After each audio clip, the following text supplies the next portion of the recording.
Alors le podcast qui va être enregistré par les 6e Montagnes regarde tout le programme qui a été fait dans le cadre des cours de français et dans l'esprit de cette classe bien nommée. Et au cours donc de la semaine de la presse, nous avons travaillé l'oral et la radio. Premier groupe que nous allons entendre, c'est avec Anissa, ensuite Inès, Chloé, Cléo et Romane. Pour ce podcast, nous allons vous présenter la classe Montaigne. Bonjour à tous. Pour ce podcast, nous allons vous présenter la classe Montaigne, sûrement l'une des seules en France. Il nous semble nécessaire d'aborder la vie de Michel Écuyer de Montaigne et ses valeurs. Montaigne, célèbre auteur et philosophe du XVIe siècle, est principalement connu pour son livre « Les Essais ». Né à Bordeaux, il bénéficie d'une éducation humaniste grâce à son père, un humaniste convaincu. Il est le seul de sa fratrie à avoir reçu cette éducation. Il éprouve un grand amour envers Étienne de la Boétie, qu'il rencontre par un heureux hasard lors d'une fête d'assemblée municipale. Son affection est telle pour son ami qu'il va lui consacrer un chapitre devenu très célèbre, de l'amitié. Si l'on me presse de dire pourquoi je l'aimais, je sens que cela ne se peut exprimer qu'en répondant « parce que c'était lui, parce que c'était moi ». Montaigne, livre 1, chapitre 27. À la fin de sa vie, il traverse une période difficile, liée aux maladies en lien avec la vieillesse, et plus particulièrement la maladie de la pierre. La classe Montaigne reprend ses valeurs. La curiosité intellectuelle, la culture au sens large, la connaissance de ce que l'on a coutume d'appeler l'altérité. Toutes ces valeurs expliquent les nombreuses sorties culturelles de la classe Montaigne. Au théâtre, au cinéma, au musée, au site gallo-romain grand et beaucoup d'autres. Merci d'avoir écouté notre podcast. La Belle et la Bête. La Belle et la Bête est un conte éducatif écrit par Madame Leprince de Beaumont. Notre protagoniste, Belle, est une jeune fille animée de tendresse, de sagesse et de courage. Munie d'un cœur hors norme, plein d'amour, a pour but de secourir son père devenu pauvre, parti à la ville pour raison de travail. La Belle lui demanda de lui rapporter une rose. Il rencontra la Bête qui, sous une apparence monstrueuse, cache un tempérament humain. La Belle, déterminée, se porta volontaire pour prendre la place de son père auprès de la Bête. Mais grâce à la bonté de la Belle et à sa bravoure, elle réussira cette épreuve. Le livre fut rédigé au XIXe siècle, époque de culture, roman, poésie, composition musicale. Madame Leprince de Beaumont écrit ses œuvres littéraires pour l'éducation et sur des questions philosophiques. C'est pour cette raison qu'elle a choisi ces deux êtres opposés, la Belle, la Bête, mais qui sont en réalité des complices d'âme. In fine, notre autrice suggère à ses lecteurs à ne pas se fourvoyer sur une identité quelconque, car les apparences sont parfois trompeuses. Mais rappelons que chaque habitant de la Terre est un don du ciel. Gardons cette idée en tête. Le podcast suivant, c'est sur l'Iliade et l'Odyssée, le protagoniste, donc Ulysse, avec Ilias, Théo et Émile. Nous allons vous parler de l'Odyssée d'Homère. Entre aventure, tempête et déesse, vous n'avez pas fini d'être surpris. L'Odyssée est une épopée genre très à la mode au 8e siècle avant Jésus-Christ, racontant une aventure au travers d'un héros rempli de qualités. L'épopée était généralement racontée en vers ou en chant par un Aède, poète itinérant. L'Odyssée raconte l'histoire du protagoniste éponyme et roi d'Ithaque, Ulysse, désigné aussi par l'épithète homérique Ulysse l'homme aux 1000 ruses. Après la guerre de Troie, Ulysse cherche à rentrer chez lui à Ithaque, sa ville natale. Son retour sera semé d'embûches, donc accrochez-vous bien car cela va secouer. Nous ne savons pas précisément l'emplacement d'Ulysse, car l'histoire se déroule principalement en mer.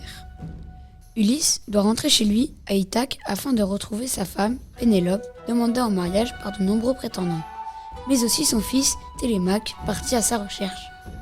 Cette épopée a été écrite à la gloire de la Grèce antique. Il réussira, bien qu'accablé de malheur, à rentrer chez lui. Il s'échappera des griffes de bien des monstres grâce à son intelligence, son courage, mais surtout ses ruses. Il sera aidé par Athéna, Hermès, Ino et Circé qui l'aideront à surmonter de rudes épreuves. Merci pour votre écoute. Le podcast suivant est sur le thème du médecin malgré lui de Molière avec Jules, Clément et Auguste. Le faux médecin. Nous allons vous présenter la pièce de théâtre Le médecin malgré lui. Elle a été écrite par le célèbre dramaturge Molière au XVIIe siècle. Les protagonistes sont Sganarelle le bûcheron, Martine, sa femme, Géronte, un bourgeois, et Lucinde, sa fille, prétendument malade. La scène commence quand un bûcheron violent, feignant, ivre, bat sa femme. Elle le fait passer pour un médecin original qui soigne toutes les maladies. Et par conséquent, la fille de Géronte. Sganarelle arrive avec Léandre, l'amoureux de Lucinde, déguisé en apothicaire. Car Lucinde fait semblant d'être muette, ne voulant pas épouser par intérêt un bourgeois. Quand la fille de Géronte retrouve sa voix, elle conteste la décision de son père qui la contraint à se marier avec un riche bourgeois jusqu'à ce que l'oncle de Léandre meure et lui lègue toute sa richesse. Donc, Géronte accepte le mariage entre Léandre et Lucinde. Heureusement, Sganarelle s'en sort bien puisqu'il s'est fait démasquer et qu'il a échappé à la mort. Molière a écrit cette pièce car il avait une dent contre les médecins. Il nous le fait comprendre en montrant Sganarelle qui invente des mots latins pour être médecin. Merci de votre attention. Alors, intervention suivante à propos du projet Collège au cinéma avec la présentation de Lina, Garance, Violette et Anna. Les films au programme de la 6e montagne. Bonjour à tous et à toutes. Nous allons vous présenter les films au programme de la 6e montagne. Les 3 films sont Yuli, Linda veut du poulet et Le gamin au vélo. Le premier est Yuli. C'est l'histoire d'un petit garçon passionné de danse qui va ensuite s'épanouir dans une grande école de danse classique. Le deuxième film, Linda veut du poulet, raconte l'histoire d'une petite fille qui se fait punir à tort par sa mère, qui, en se rendant compte de son erreur, est déterminée à lui trouver un poulet au poivron, malgré le jour de grève. Et enfin, le troisième film, Le gamin en vélo. C'est l'histoire de Cyril, un petit garçon placé en foyer à l'âge de 10 ans. Il n'a qu'un seul vœu, celui de retrouver son père qu'il a abandonné. Le réalisateur de Yuli est Issa Balaïn. Pour Linda veut du poulet, Chiara Malta. Et pour Le gamin au vélo, les réalisateurs sont Jean-Pierre et Luc Dardenne. Nous avons pu visionner tous ces films au Caméo Commanderie. La fréquence de visionnage est d'un film par trimestre. Pourquoi ces films ? Car cela nous montre le cycle de la vie. Derrière ces films se cache toujours une leçon de vie, mais aussi pour agrandir notre culture générale. La fiction de ces films nous permet de mieux comprendre la réalité. D'après un sondage, le film que la classe Montaigne a préféré est Yuli. Et celui que la classe a le moins aimé est Linda veut du poulet. Merci de nous avoir écoutés. La présentation suivante regarde le théâtre, les pièces de théâtre vues à la Manufacture. Alors nous aurons la présentation par Jacinthe, Assia et Aude. Nous allons vous présenter les pièces de théâtre vues à la Manufacture par la classe Montaigne. Il s'agit de l'Idole des Houles, Dissolution et Là quelqu'un. Bonne écoute. Les dates étaient jeudi 16 octobre 2025 à 14h30, jeudi 13 novembre 2025 à 10h et jeudi 29 janvier 2026 à 14h30. Nous y allions toujours en classe entière avec notre professeure, Madame Fuchs-Doraille. L'Idole des Houles illustre l'histoire du célèbre marin Éric Tabarly. Dissolution aborde le thème général et difficile de la mort, et Là quelqu'un raconte l'histoire d'une sans-abri qui fait une rencontre extraordinaire. Nous allons au théâtre car nous faisons partie de la classe Montaigne et que nous devons nous initier au théâtre. Définition: les acteurs sont à la fois admirés et méprisés. Le public est turbulent et passionné. Théâtre du grec ancien théatron, regarder, contempler. À Rome, au 5e siècle avant Jésus-Christ, 60 jours par an sont consacrés au théâtre. 10 siècles plus tard, il est devenu quotidien. D'après un sondage, la pièce qui a eu le plus de succès dans la classe est l'Idole des Houles. Nous remercions Madame Fuchs-Doraille, Madame Petitjean et Madame Rago pour ces inoubliables sorties théâtre. Bienvenue dans votre nouveau podcast sur les sorties de la classe Montaigne. Moi-même, Maïna, Agathe, Carmen et Victoire allons vous présenter notre nouveau podcast. Pour commencer, nous vous remercions de votre attention en espérant qu'il vous plaira.